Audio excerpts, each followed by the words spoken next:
Bienvenue. J'espère que vous vous sentez plein d'énergie.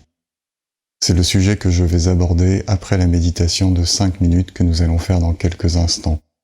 J'évoquerai une des raisons pour lesquelles nous avons une partie de notre énergie vitale qui s'enfuit, qui nous échappe. Mais avant cela, je vous invite à vous installer confortablement. Assis sur une chaise, un coussin, en tailleur, en lotus, en saïsa, en zazen. Un truc confortable pour vous. Le dos droit. Si vous êtes sur une chaise et les pieds bien à plat, pas de membres croisés. Et nous allons nous concentrer quelques instants sur l'air qui entre et qui sort des narines.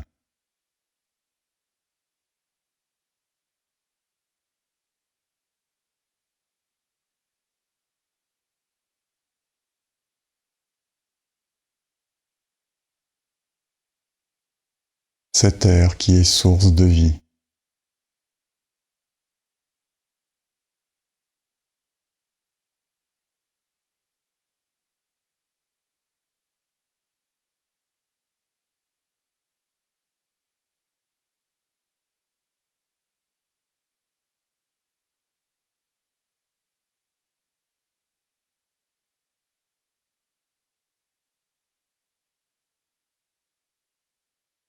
Observons la température de l'air qui entre dans les narines.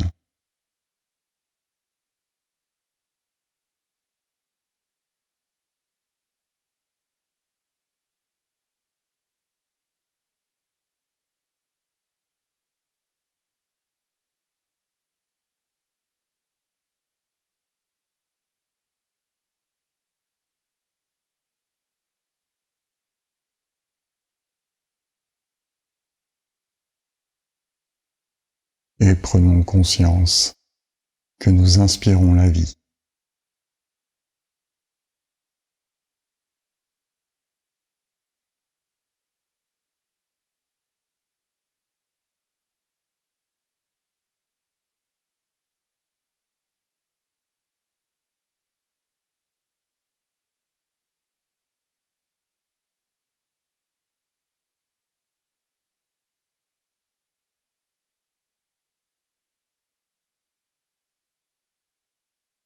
Puis nous observons la température de l'air qui sort des narines.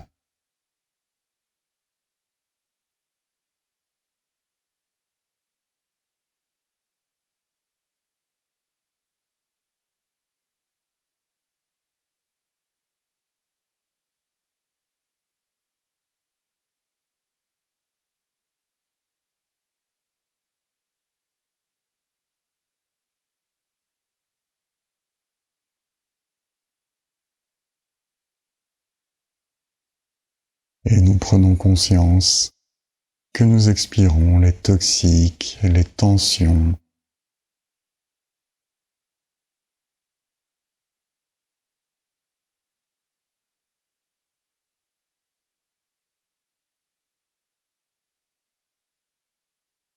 tout ce que nous souhaitons expulser hors de nous.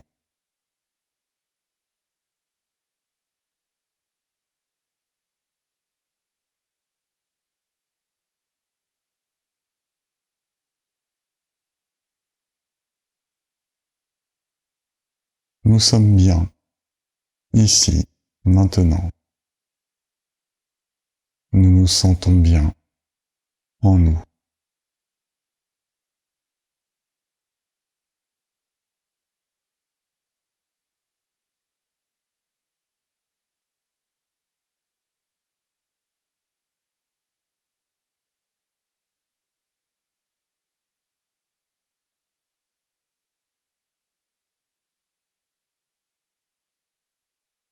Nous prenons conscience qu'il n'y a pas de meilleur endroit pour se sentir bien qu'être en soi-même.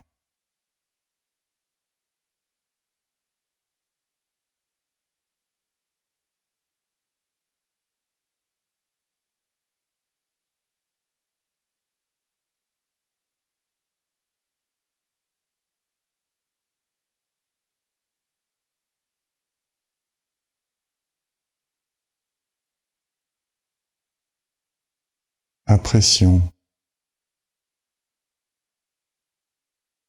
tout ce que le fait d'être avec nous-mêmes nous fait ressentir.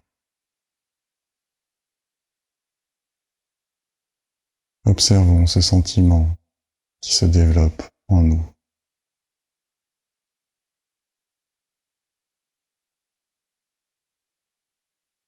Ce sentiment d'amour.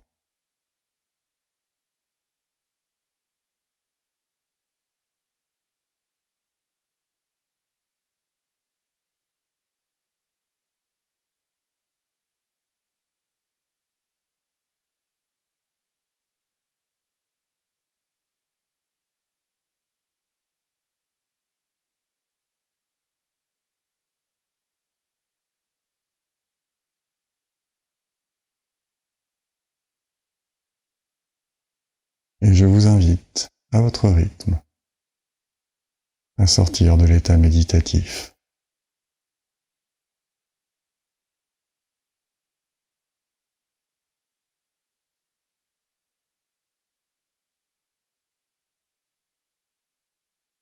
C'est chouette d'être avec soi, non? C'est vraiment le meilleur endroit où l'on puisse se trouver.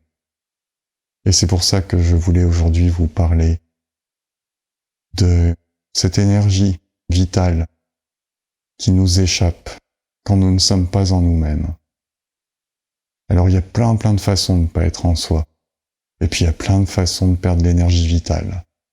Aujourd'hui, je vais juste aborder l'énergie vitale que nous perdons lorsque nous nous connectons à des référentiels extérieurs.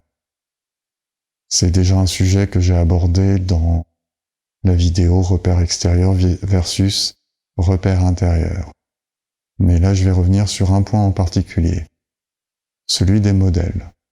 Ce sujet est aussi connexe à l'égrégore que j'ai abordé dans la vidéo intitulée l'égrégore. Lorsque l'on n'est pas en soi, lorsque l'on est distrait, lorsque l'on regarde vers l'extérieur, c'est-à-dire lorsque l'on va vers un modèle, ou que l'on n'est pas conscient que l'on est connecté à l'égrégore de ce modèle, alors notre énergie s'en va.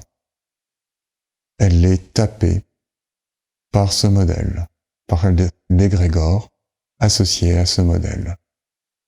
Ce que j'entends par modèle, c'est toutes les références extérieures que l'on prend. Le premier modèle que l'on a, c'est évidemment le modèle parental quand on est enfant, le modèle familial. Et puis viennent les modèles, par exemple, des histoires que l'on nous raconte. La princesse, le prince charmant, et toutes les histoires qu'on nous raconte quand on est petit. Il y a les modèles positifs vers lesquels il faut aller, et puis les modèles négatifs qu'il faut fuir. Puis ensuite, l'éducation nous apporte d'autres modèles, d'autres standards. Et puis la société nous gave de modèles. Les modèles de la réussite, par exemple. Fonder une belle famille, avoir des enfants, un chien. Ça, c'est la réussite familiale. Avoir une belle position sociale, de bons revenus. Ça, c'est le modèle de la réussite professionnelle et sociale. Que des modèles tout au long de notre vie. Et ces modèles sont tous de belles illusions. Ils nous font rêver, mais ils sont tellement pas la réalité. Tellement pas. Rien de tout ça n'existe. Le prince charmant n'existe pas, les princesses n'existent pas. Enfin, les titres de princesse existent. Mais ce ne sont pas les princesses des contes. La réussite familiale n'existe pas.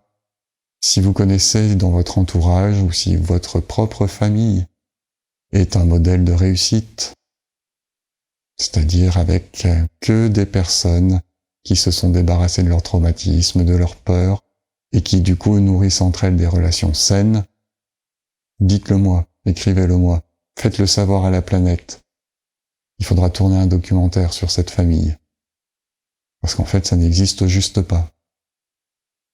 Et c'est ok que ça n'existe pas. Si un modèle parfait existait, et si nous pouvions atteindre une sorte d'idéal, alors la vie n'aurait plus aucun intérêt. La vie, c'est la remise en question en permanence, c'est la recherche, c'est l'évolution, le progrès. Pour qu'il y ait évolution et progrès, il faut tendre vers un idéal, mais ne pas être dans l'idéal. Si on est dans l'idéal, c'est la stagnation. Il se passe plus rien. Ça, c'est la mort.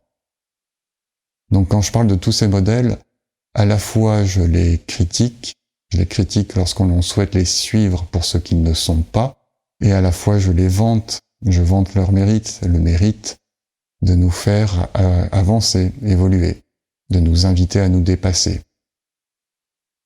Mais nous dépasser non pas pour tendre vers ces modèles, parce qu'encore une fois, c'est une illusion complète.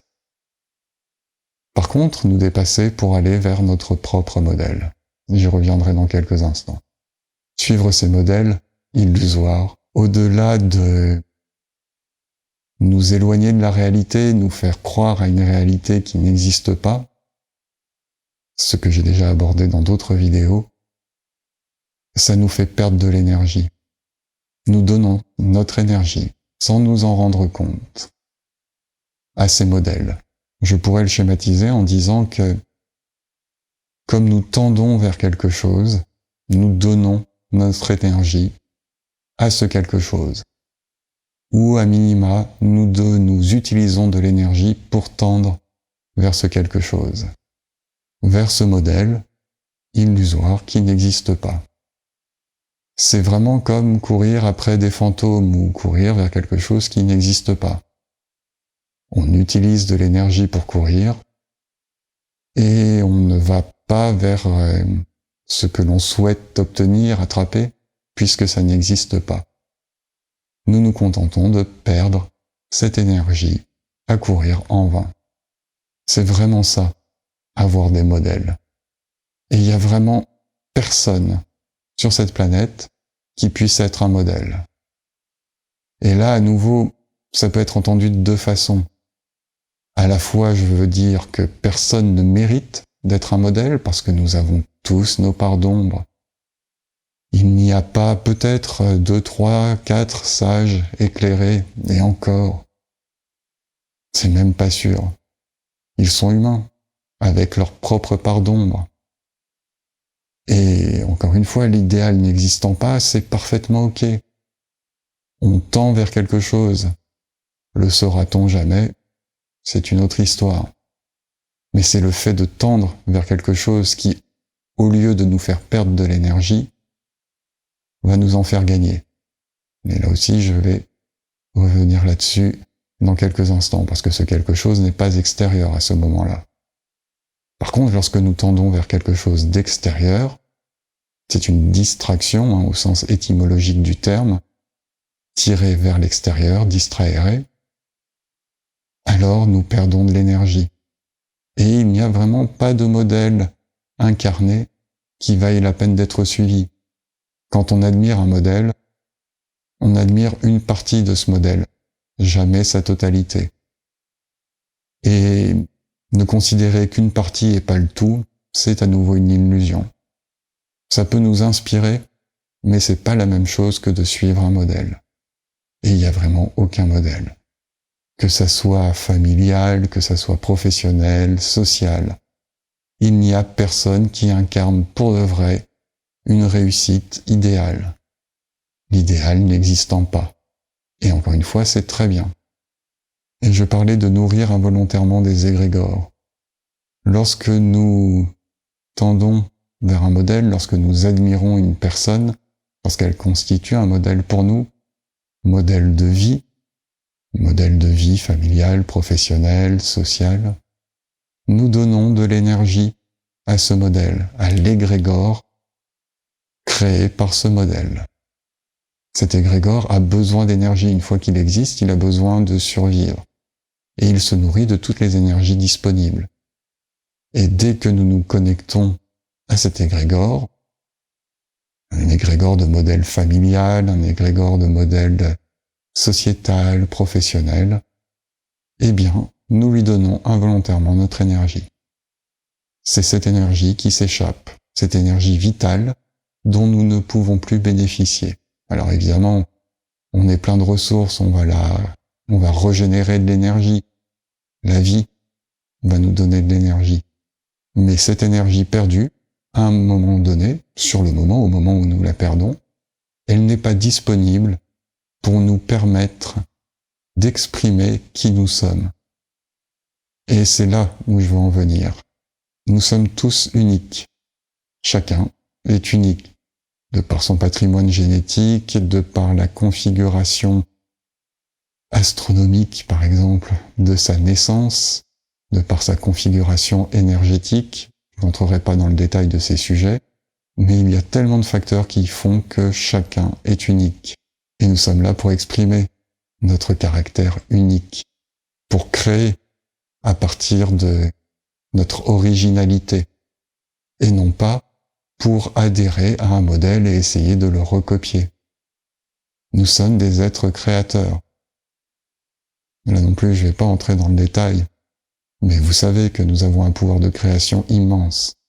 Création par la pensée, création dans la matière. Beaucoup de choses que nous faisons au quotidien sont des actes de création.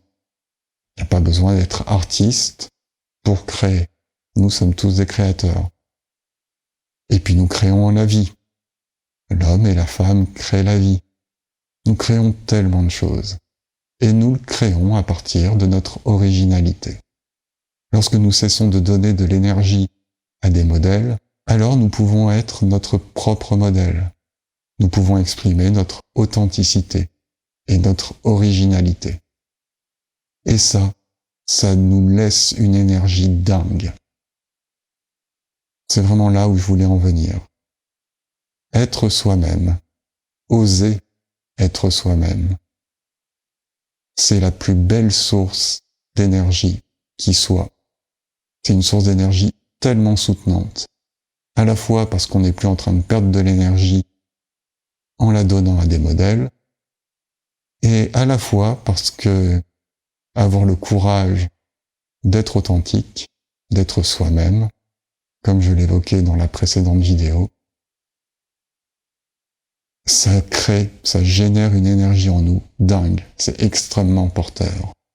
L'invitation est donc vraiment d'être son propre modèle, d'oser être soi-même, de se libérer de tout ce qui nous empêche d'être nous-mêmes, et donc de manifester au monde l'originalité et l'authenticité que nous sommes réellement, et non pas le modèle conforme aux exigences parentales, familiales, sociétales, professionnelles, sociales.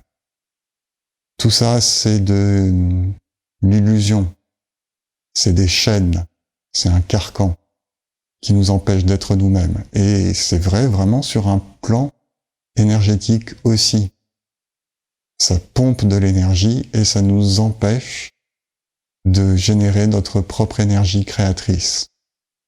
Et je le répète souvent, tout est fait dans notre éducation, dans la société, dans tous les modèles qui sont proposés pour nous empêcher d'être nous-mêmes, d'être authentiques. Alors il y a bien quelques ouvertures, mais en fait c'est des ouvertures contrôlées. Des ouvertures qui nous disent que nous pouvons être uniques et authentiques, mais dans un certain cadre, avec des limites. Ce dont je vous parle, c'est sans limite. C'est être pleinement soi-même. Alors encore une fois, oui, ça demande du courage parce que il faut cesser de prêter son attention à tout ce qui est dit, montré. Que ce soit les histoires de l'enfance, les modèles sociétaux, familiaux, professionnels, que ce soit les médias, les divertissements, comme les séries, les magazines, les films. Tout ça, c'est des propositions qui sont enfermées, complètement enfermées, et qui véhiculent, qui prolongent, qui continuent à transmettre ces modèles qui sont dysfonctionnels pour chacun. Évidemment, tout n'est pas à jeter, mais dans un premier temps, c'est vraiment en se coupant de tout ce qui véhicule ces modèles, tout ce qui est enfermé dans des modes de pensée prémâchés, préconditionnés, qui empêchent l'authenticité et l'expression de l'unicité de chacun. Il faut vraiment s'en couper. Alors ça m'amène sur un autre sujet que je ne vais pas développer aujourd'hui, mais sur lequel je reviendrai probablement, qui est l'isolement. Ça parle vraiment de s'isoler des autres, de s'isoler des médias, de s'isoler des divertissements, de s'isoler de la lecture, de la télé, des films, des magazines, de s'isoler volontairement. Pas tout le temps, évidemment, on est des êtres sociaux, et c'est chouette d'échanger. Et en même temps, au début, il faut une petite coupure, prendre conscience que tout ce que nous vivons véhicule ces modèles et nous empêche d'être authentiques, d'être nous-mêmes. Donc je reviendrai dans une autre vidéo sur l'isolement. Je ne voudrais pas que vous preniez l'isolement comme une invitation à être un ermite. C'est vraiment pas le cas. Si je voulais prendre une image, par exemple, je pourrais prendre celle du jeûne alternatif. Ne pas manger 3 fois par jour et grignoter entre les repas. Mais laisser un petit temps, au moins le temps entre les repas, et puis peut-être ne faire que 2 repas par jour, de façon à ne pas saturer en permanence le système digestif, parce que le système digestif n'est pas prévu pour recevoir de la nourriture en permanence. Eh bien, l'isolement dont je parle, c'est un petit peu la même chose. Se couper de tout ce dont je vous ai parlé, de tout ce qui véhicule des modèles enfermants, de temps en temps pour des périodes déterminées, quelques jours par exemple. Essayez par exemple lors d'un week-end de prendre un week-end d'un jour ou 2, où vous ne voyez personne, pas de télé, pas de lecture, vous êtes simplement avec vous-même. Dans la nature si c'est possible. C'est tellement régénérant. Et ça permet tellement d'être au contact de soi-même. Essayez ces mini-périodes d'isolement au milieu d'une vie sociale, habituelle, normale, voire intense, sont tellement salvateurs et vont vous permettre de retrouver qui vous êtes et de cheminer vers votre authenticité. Et peut-être même d'oser exprimer votre authenticité au quotidien. Le sujet est tellement vaste que je pourrais encore en parler pendant longtemps. Mais je voulais juste semer cette petite graine. Je ne veux pas faire une vidéo trop longue. Juste semer cette petite graine. Et vous inviter à constater à quel point les modèles qui sont proposés sont une illusion. À quel point courir vers ces illusions est une perte d'énergie. Et à quel point être soi-même et oser exprimer son authenticité en dehors de tout modèle, en dehors de toute convention, à la fois demande du courage et à la fois permet un sentiment d'existence pur, plein, vrai, donne une satisfaction intérieure, personnelle, je ne sais pas comment le nommer, quelque chose vraiment qui est tellement agréable à vivre, où on se sent réellement vivant. Voilà pour l'invitation du jour. Je vous donne rendez-vous dimanche prochain, 11h, pour une méditation de 5 minutes sur la paix et un sujet connexe, à vivre la paix en soi et à la rayonner dans le monde. Et d'ici là, je vous souhaite un beau cheminement. Si cette vidéo vous inspire, merci de la partager et si vous en avez l'élan, de la commenter, de cliquer un pouce et de vous abonner à ce canal. À bientôt!